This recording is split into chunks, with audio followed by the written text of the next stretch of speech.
നമ്മുടെ ഒരു പുതിയ വീഡിയോയിലേക്ക് എല്ലാവർക്കും സ്വാഗതം. എപ്പോഴും നമുക്ക് വരുന്ന ഒരുപാട് കോളുകളാണ് ഏത് ടൈപ്പ് ഓഫ് വാട്ടർ പ്രൂഫിങ് ചെയ്യണം, അതുപോലെ എത്ര ലെയർ ചെയ്യണം, ഇത്രയും ലെയർ ചെയ്ത് കഴിഞ്ഞാൽ എത്ര നാൾ നമുക്ക് വാറണ്ടി കിട്ടും എന്നൊക്കെ പറഞ്ഞ ഒരുപാട് കോളുകൾ നമുക്ക് വരാറുണ്ട്. എപ്പോഴും മനസ്സിലാക്കേണ്ട ഒരു കാര്യം എന്താണെന്ന് വെച്ചാൽ, നമ്മൾ കൺസ്ട്രക്ഷൻ ടൈമിൽ നമ്മൾ അറിയാതെ പോയ ഏതോ ഒരു ചെറിയ മിസ്റ്റേക്ക് കൊണ്ടായിരിക്കണം നമുക്ക് ചിലപ്പോൾ ഈ വാട്ടർ പ്രൂഫിങ് വരുന്നത്, വാട്ടർ പ്രൂഫിങ് ചെയ്യേണ്ടതായ സാഹചര്യം വരുന്നത്. അപ്പോൾ എപ്പോഴും മനസ്സിലാക്കേണ്ട ഒരു കാര്യം, വാട്ടർ പ്രൂഫിങ് ചെയ്യുന്നതിന് മുമ്പ് ഈ വാട്ടർ പ്രൂഫിങ് ചെയ്യേണ്ടതായ ആ സ്ട്രാറ്റ, ഈ വാട്ടർ പ്രൂഫിങ് മെറ്റീരിയലിനെ ഹോൾഡ് ചെയ്യാൻ എന്തൊക്കെ സ്ട്രോങ് ആണോ എന്ന്, അവിടെ വേറെ വാട്ടർ സ്വീപ്പേജോ അല്ലെങ്കിൽ വെള്ളം കെട്ടി നിൽക്കുന്നതായ കാര്യങ്ങളെല്ലാം ഉണ്ടോ എന്നൊക്കെ നമ്മൾ ചെയ്തതിന് ശേഷം, ചെക്ക് ചെയ്തതിന് ശേഷം മാത്രമേ വാട്ടർ പ്രൂഫിങ്ങിലേക്ക് പോകാവൂ.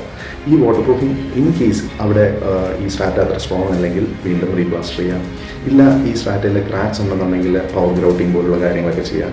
ഇനി നമ്മളവിടെ വെള്ളം കെട്ടി നിൽക്കുന്നുണ്ടെന്നുണ്ടെങ്കിൽ സ്ക്രീഡിംഗ് ലെയറൊക്കെ കൊടുത്ത് വെള്ളം സ്ലോപ്പ് ചെയ്ത് വേണ്ടതായ സ്ഥലത്തേക്ക് തിരിച്ചു വിടുക.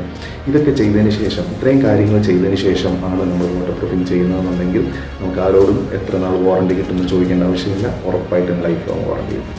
അതായത് ഒരു 80% ഓഫ് കേസസിലും നമ്മൾ ഇത്രയും ചെയ്തിട്ട് വാട്ടർ പ്രൂഫിങ് ചെയ്യാൻ പോകുന്നതിന് മുമ്പ് ഇത്രയും ചെയ്ത് കഴിഞ്ഞാൽ ഒരു കാരണവശാലും ചിലപ്പോൾ വാട്ടർ പ്രൂഫിങ് തന്നെ ചെയ്യേണ്ടതായിട്ട് വരത്തില്ല, നമ്മുടെ സീപ്പേജും ഇഷ്യൂസും അവിടെ കൊണ്ട് ക്ലിയർ ആവും. അതുകൊണ്ട് എപ്പോഴും മനസ്സിലാക്കേണ്ടതായിട്ടൊരു കാര്യം, സിമെൻ്റാണ് ഏറ്റവും low cost and readily available ആയിട്ടുള്ള ഒരു binding and waterproofing material. Okay, thank you so much.